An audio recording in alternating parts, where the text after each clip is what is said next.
Lowe's knows that no matter your paint project, saving is at the top of your list. That's why when you shop today, you can buy one, get one free select Valspar and HGTV Home by Sherwin-Williams one-coat coverage interior paints via rebate. Shop these deals in-store or online today at Lowe's.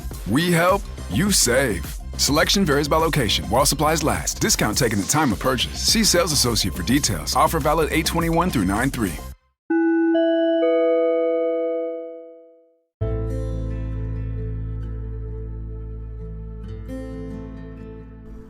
Hello, podcast world. Welcome to my channel. It is 7/19/2020. That's July 19, 2020. And it is 12:34 p.m. I'm here to talk to you today about the Netflix movie, or Netflix original movie, I guess, Fatal Affair. Now, I kept hearing people talk about it on Facebook, talking about how it was trash, basically, and how it's kind of bummed out, and how, really, I'll tell you the truth. If you've ever seen any movie where there was a cheating woman, then, especially a married woman that's cheating, let's say it like that, then you got this movie down pegged. Personally, I feel like if you've seen the movie Perfect Guy, it has almost exactly the same storyline. Only difference is, in Perfect Guy, she is single, and in this movie, she's married. And in that movie, you had Sanaa Lathan and Michael Ealy. In this movie, you got, the Nia Long and Omar Epps. Now, all of these are great actors, and I just wanted to give you the rundown and give you my perspective, and that is to start off by saying that originality doesn't really exist anymore. Everything that we watch nowadays is definitely a rerun. Like, come on, can we get something more original? Like, I could pitch a story and get paid. I mean, come on, Netflix. And then I could have recorded that movie. And then I swear to God, it seems like the older actors get, the lazy they get. They just get lazier and lazier. It just seems like I seen someone say it on Facebook, if y'all didn't want to do the movie, then don't do the movie. Like, come on. You're killing us. Like, we wanted to see more intensity, more drama, more action, more, just more. It's always more. You always want to expect more, always want more. And let me give you the rundown. Okay. Starts off with the movie, husband recently divorced, ex-wife is alone with her boyfriend or whatever, and next thing you know, you have they're having hot, passionate, steamy sex on the couch in front of the fireplace. Oh my God, I couldn't have done it better myself. And whoever the girl was, that was her name supposed to be Deborah, whoever she was, she was fabulous. She was a hot and spicy piece, a nice number. And I would have loved to have done that scene myself. That would have been great. So, next thing I know, she's apparently dehydrated and wants to go to the kitchen for some water. She goes to the kitchen, and next thing you know, you hear some background noises, some thumps and dumps and bumps and doo-doo-doops. And, from her perspective, it could have been anything. I guess she thought her husband was going upstairs to run some bath water or something. Because the next thing you know, she goes upstairs, and he's in some water, but the closer you get to that water and you step into the light, it's a pool of blood. So now she's like in shock and gasping, and next thing you know, two hands come out and go around her neck and mouth and pull her out of scene, and you just know that she's gone. And then that's when the real movie starts to kick in, the main movie. So you see that, starts off with some nice passion and sex scene and everything, and it moves into San Francisco. And I've been to San Francisco. It is one of the worst cities I've ever been to in my life. I mean, especially since I'm from Texas, it is the opposite of everything that I've ever been to in Texas. It's like a reverse Houston. So, especially that one street that you could go down. It's a mystery street. I'm not going to say the name of it, but we all know, I'm pretty sure that you could find that district, and it would be something, a culture shock for someone like me who is, again, I'm from Texas. It's frowned upon what I saw on this street. So, you make it down what I'm going to say, the Rainbow Road, and that's San Francisco, or at least that's what a lot of people stereotype and believe. I just want to say that, like Dave Chappelle once told me, you don't want to get the people on the Rainbow Road upset. So I'm just going to overlook the fact that San Francisco and LA and maybe Chicago are all well known for the Rainbow Road. So now we're back to the movie.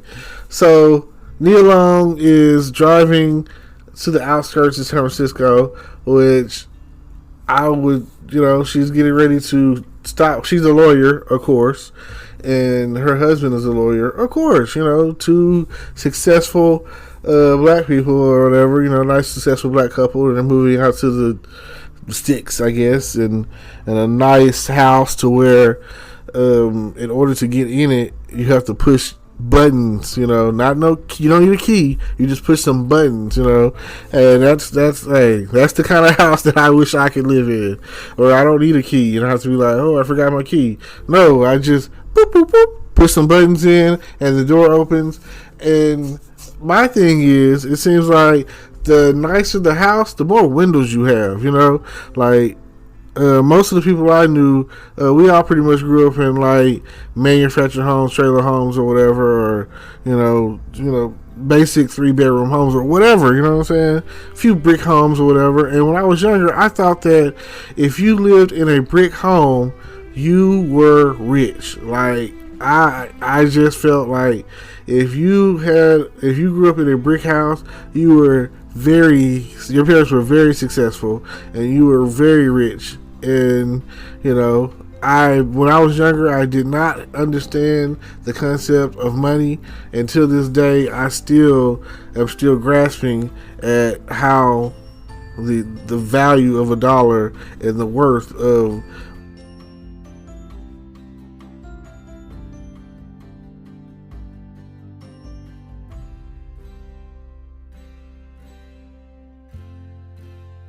game of Monopoly.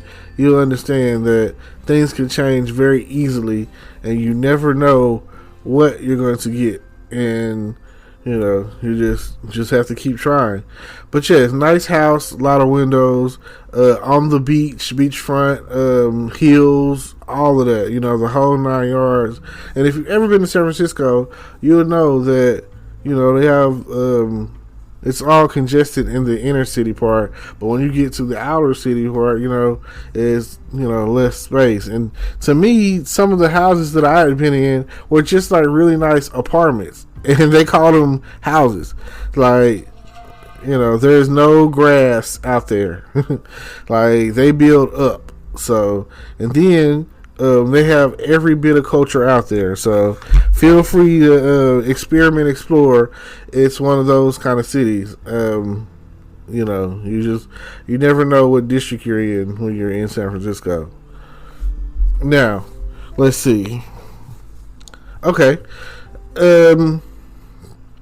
With this movie and Perfect Guy, the only major differences is in the Perfect Guy, she is single. So what she has going on is legit. She was with her boyfriend, who she felt like was afraid to commit and have kids. That's like a typical woman thing. So you just never know, it could end any moment now. When it comes down to it, you never know what you're gonna get. Life is life is like a box of chocolates, right? So when it comes down to it, you get more and more and more, and then like next thing you know, she's going to the office, and this is like some of her final days. And it seems like at her office, everyone looks good because she has a beautiful assistant and a best friend. It's a white girl, and clear that up real quick. And Courtney, I think her name was Courtney. Courtney, oh my God, she was nice. It seems like she would have been nice to date in real life. Now, what happens is, she also has a daughter. Nia Long has a daughter in her movie. So, they're a family, a full-blown family over here in the Fatal Affair movie, dating in Perfect Guy. Now, from this point, I'm going to just go straight with what's happening on the Fatal Affair movie. In the Fatal Affair movie, you basically get an old boyfriend. No, matter of fact, that's not even the case. They were just friends in college. They never dated. But Omar Epps, and this is like 20 years ago, Omar Epps had a thing for her in college. He admits it in the movie. He says, I wish we would have in college. What kind of guy you have, whoever he is a lucky man. So then you go on to the best friend is trying to get her to go out for drinks on a Friday, right? Okay, nothing wrong with that. But the only problem is it's right after these messages. We're going to continue with the review. Stay tuned.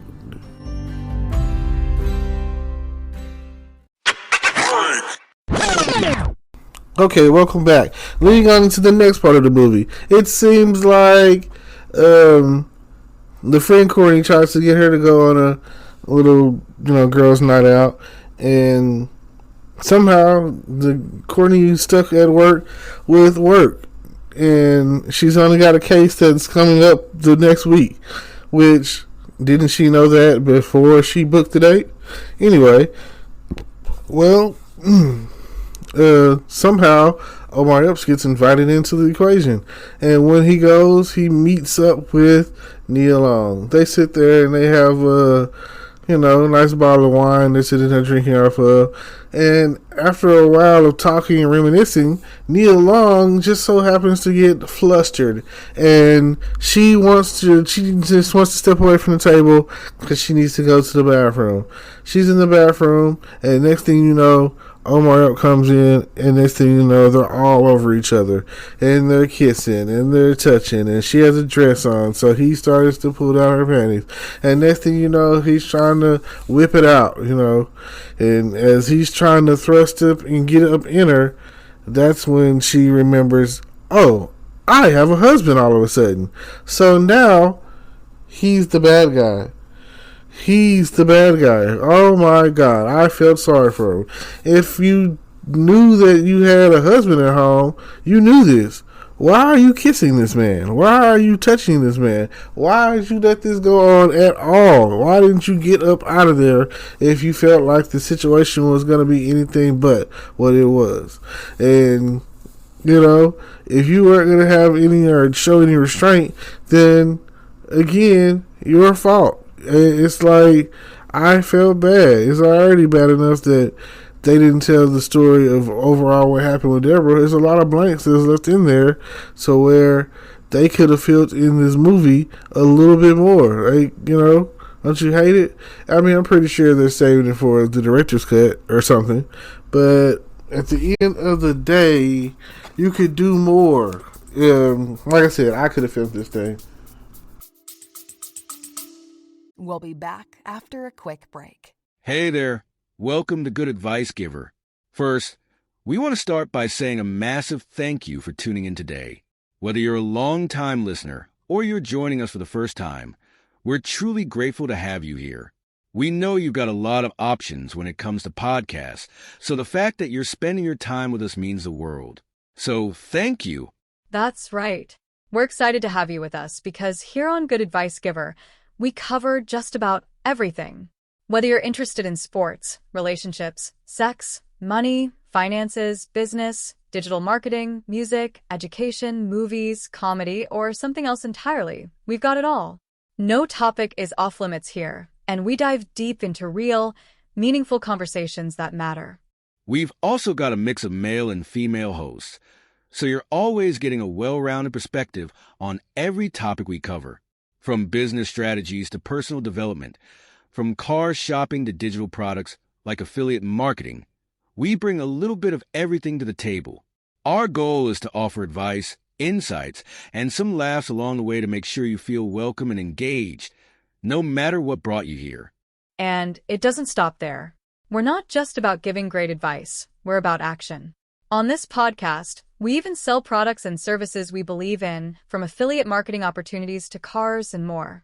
So whether you're looking to boost your business or find practical ways to improve your everyday life, you're in the right place. As always, we want you to stay connected with us.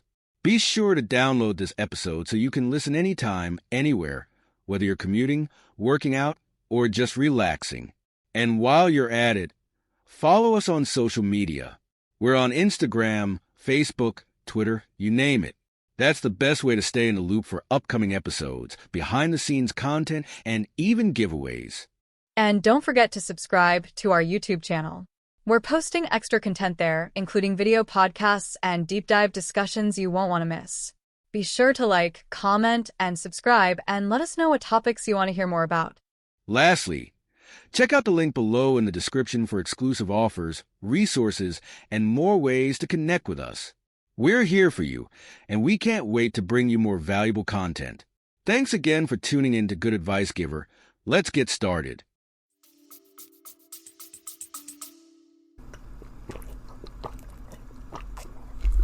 Okay, check this out.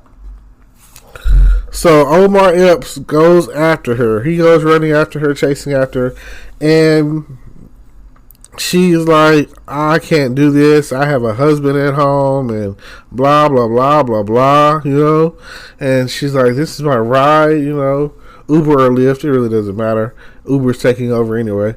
Different cities, different strokes, different folks. It's all the same thing. Taxis is like pretty much obsolete, like DVDs and Blu-ray. Streaming is where it's at. And I appreciate you for streaming my podcast. Anyway, thank you so much. Now, she gets in the car and now she's having flashes, hot flashes, of the moment that took place in the bathroom. And had she not been married, oh yes, I'm pretty sure that Omar Epps would have been all up in that thing. I'm pretty sure that the only thing, had she not been married, she'd have been good to go with her used to be once 20-year-old friend who she was all up in the bathroom with. Now she's going home to her husband, who, I remind you, is still recovering from bodily injuries sustained in a wreck some months back.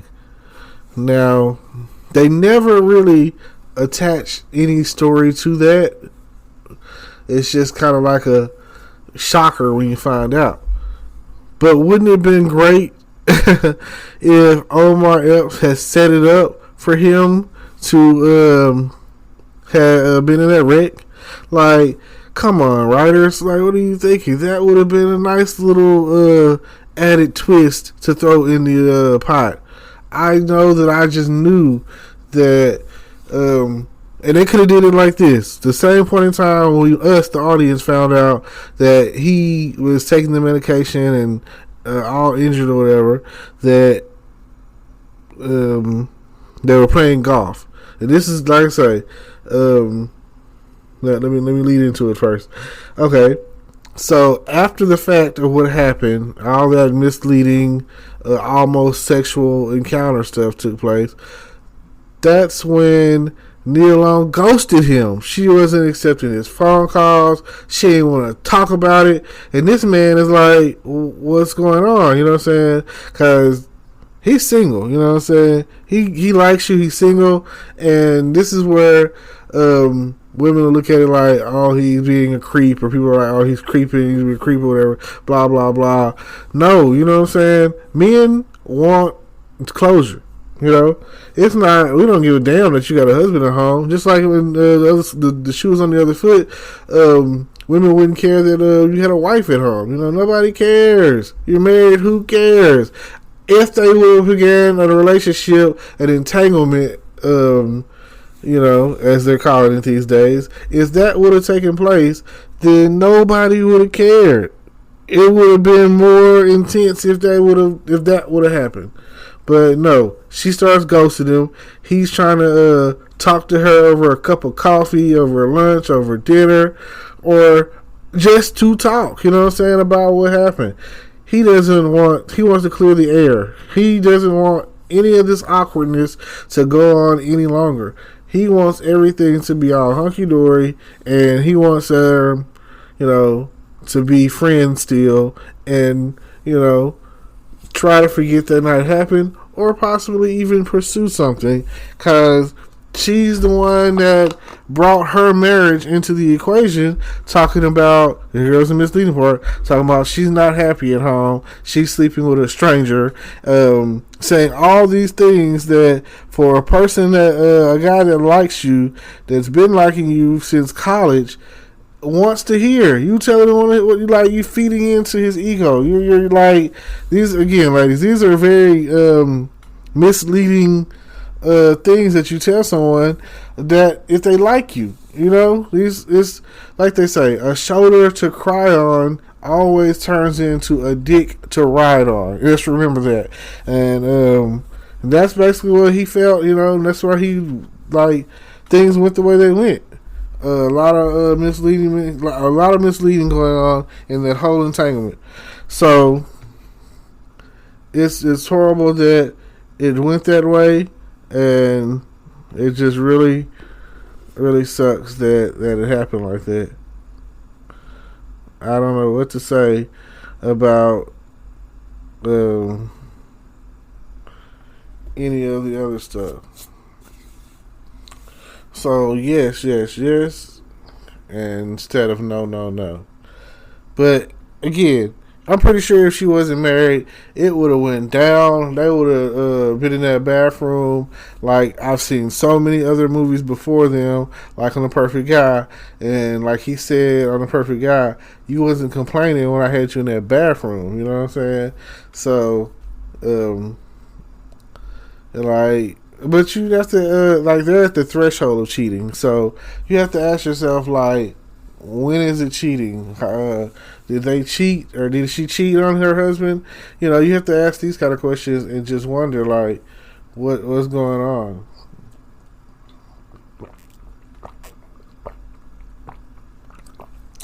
So let me think about it in these terms. Goes home that night, lays in the bed as if nothing happened, and then a week or so passes. He's texting her. She blocks his call, and they're trying to figure out. She's like, you know, leave me alone at this point.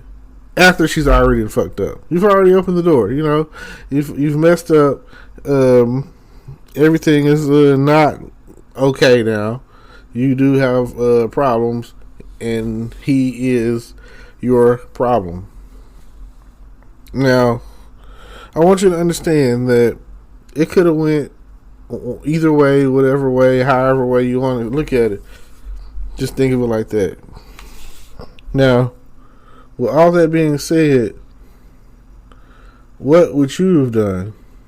Would it have been okay? Would you have just said, oh, forget about it, let's just have sex, you know? would that been an option for you? I mean, you're already at the threshold of cheating and disentanglement. So, what else? Now, with all that being said, the next thing happens pretty fast. Typical crazy guy stuff, which they said in the movie he has textbook narcissistic personality disorder. And, you can look that up if you want to. It's crazy to me. So,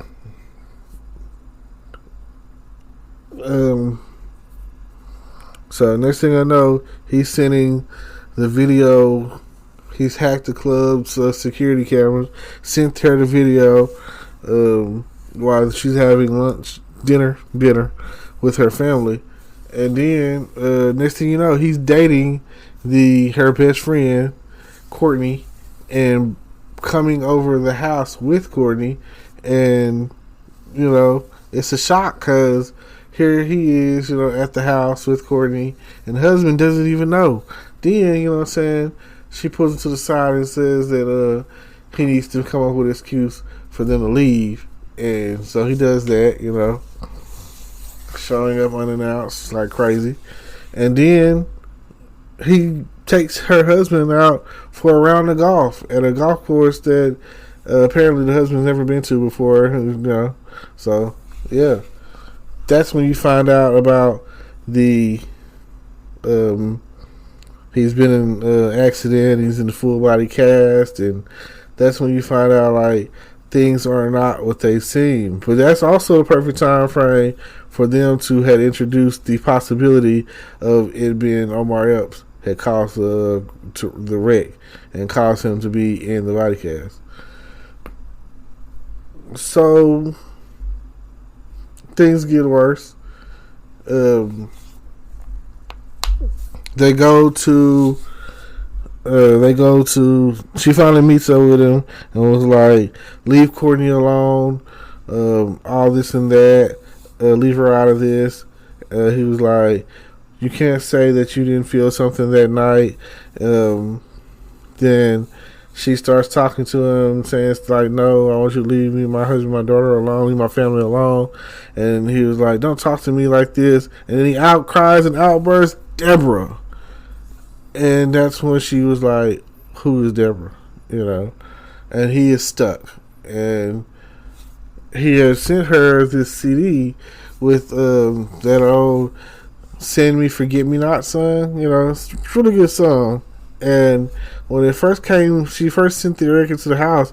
The daughter was like, "Oh God, Mom, that's worth a little some money." You know what I'm saying? She's like, "You don't want to give it to me," And it's classic, Send me, forget me not. I want you to remember. Which is also the Men in Blacks, where they get their here come the Men in Black. I don't want you to remember. Either way, the song is great. I like either version of it. But like I said, it's a classic.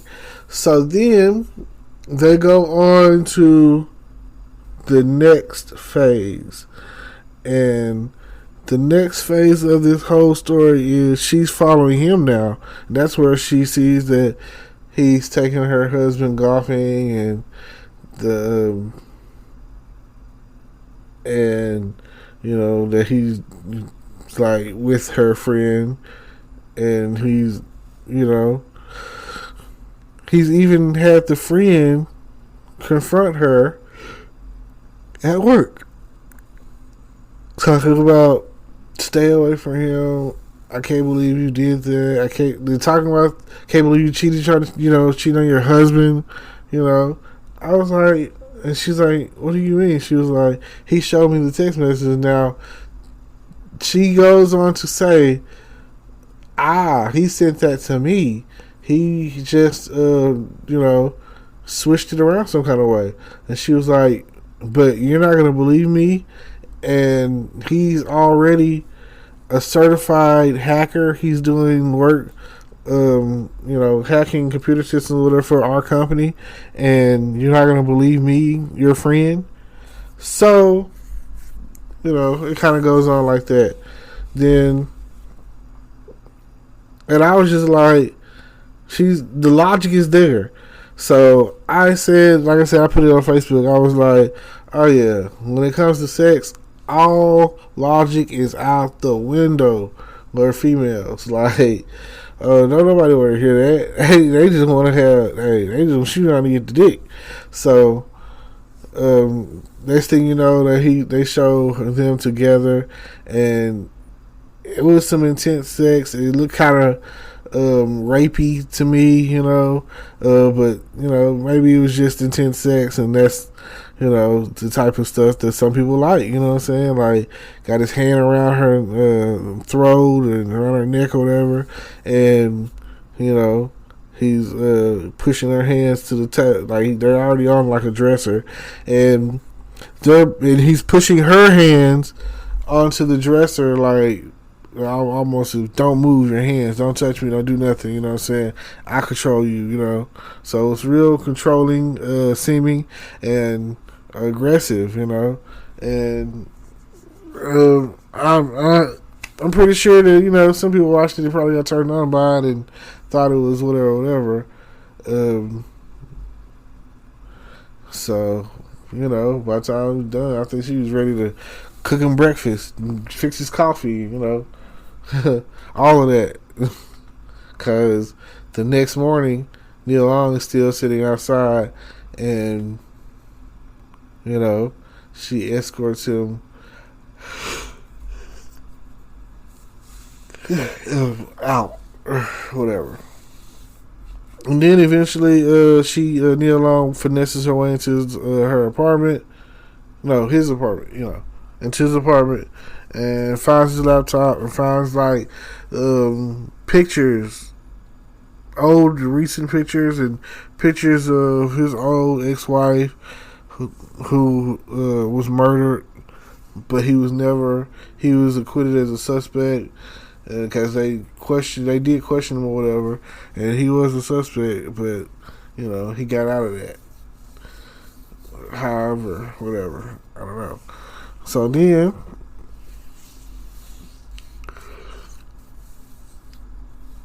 what else? Like, after that, it was like, you go from there, and it goes on, and it escalates, and first thing that she does is call the best friend. And I just thought that was the craziest thing. Like, oh my God, call the police. Call the police, tell them to go to the friend's house, and you don't want to alert the friend so that she can panic, and what she does, then she goes to his phone, then he basically slams her head on the counter, and then when she gets there, boom, there she is. Okay. The next crazy thing is, after he knows everybody knows, he finds a homeless man and sets him on fire and leaves a suicide note behind. I was like, wow, crazy. So at first, the police were like, oh, the investigation is over, he's dead, but it's not. And next thing you know, she's at home with her family, and then she gets a call from him, and then when she gets to the office,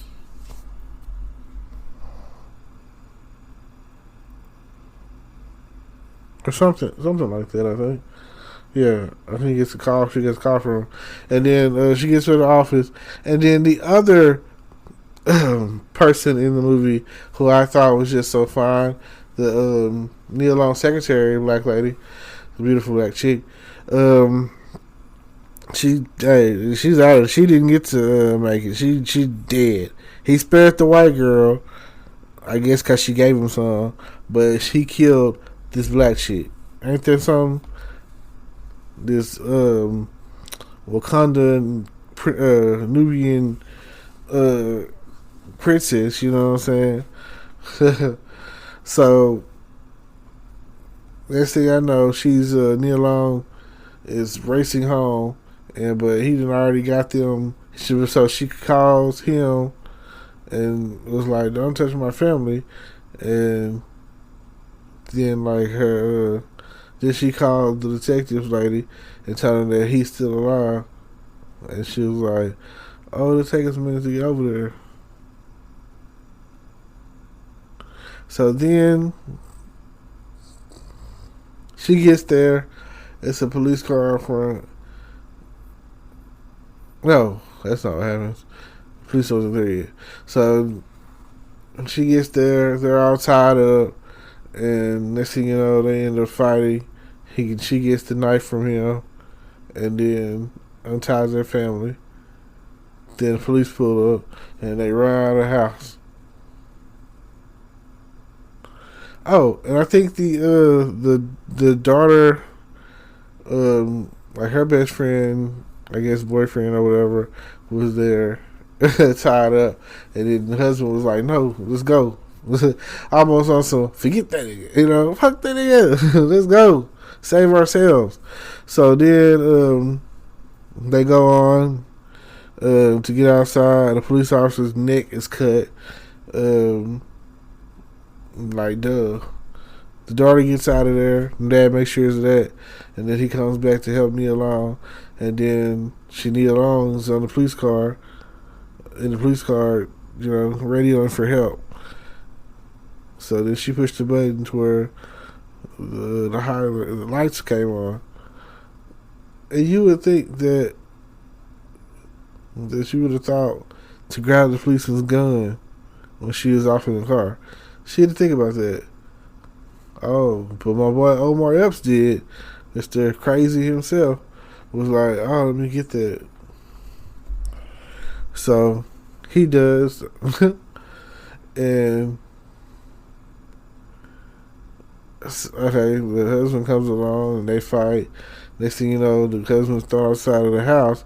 His bones are weak from that wreck. So I want to say his left clavicle or shoulder clavicle, right? That's the bone, collarbone, or whatever it's called.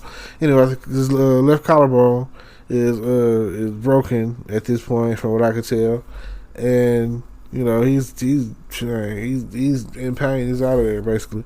So then next thing I know, Nia Long runs, and somehow they end up on a cliff, and somehow after all the fighting and whatnot, after all the fighting, that's when he falls off the cliff. And now at this point, it's a question of morality. If somebody were trying to kill me, if somebody were trying to kill you, would you grab them by the arms and try to save them? Or would you just let them fall to their death?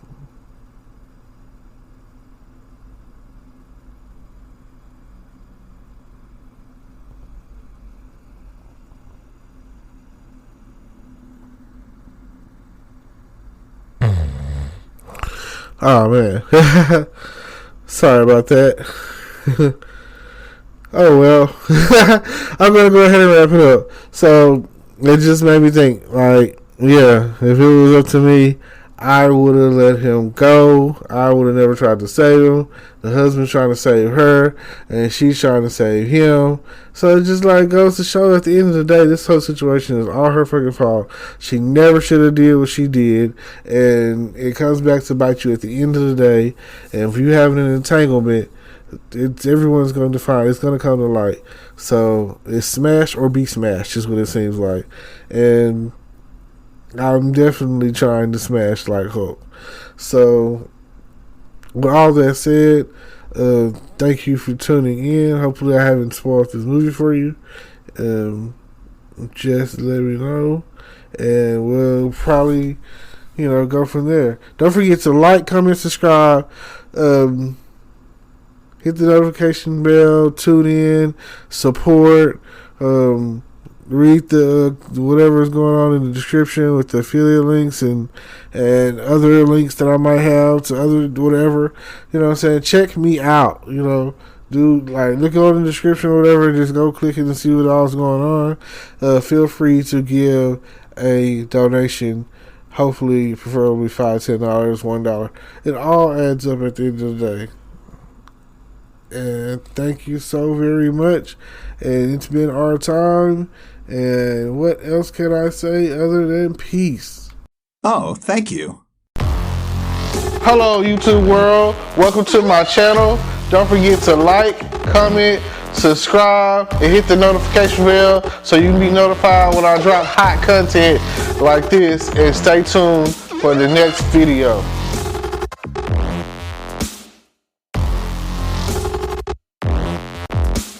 Today is your lucky day. Today is the day that our $3 website works for you, paying you directly to your PayPal daily. Imagine $3 ongoing continuous payments to your PayPal account. Imagine falling asleep and waking up to $300 in your PayPal account. How would this make you feel? How could this help you? What bills could you pay? What kind of fun could you have? What does that retirement look like now? All for a one-time payment of $3. This website is DFY done for you, fully built and completely hosted, and never stops collecting payments for you.